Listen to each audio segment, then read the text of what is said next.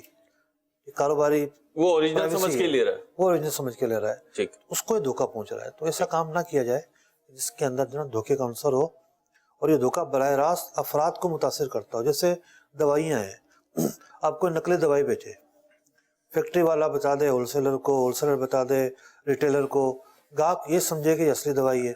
اب نہ تو بیماری صحیح ہوگی، پتہ چلا کہ الٹا سائیڈ ایفیکٹ الگ ہوں گے. اسی طریقے سے کوئی بھی الیکٹرانک چیز خریدی جاتی ہے، ایک عام آدمی جو ہے وہ پیسے جوڑ کر پھر وہ چیز خریدتا ہے. پتہ چلا کہ جناب اس کی یہ چیز خراب اور وہ چیز خراب، تو وہ اس کا جو حق ہے اس کو متاثر کرے گی. مدنی چینل کے ناظرین، ہمارے سلسلے کا وہ ختم ہوا، اور مدنی چینل آپ دیکھتے رہیے. صلو علی الحبیب صلی اللہ تعالی علی محمد صلی اللہ تعالی علیہ وسلم. تاجر جو متقی ہو، جو سچ بولتا ہو، جو احسان کرے لوگوں پہ، مجھے ایسا بنا دے. احسان کرے لوگوں پہ، مجھے ایسا بنا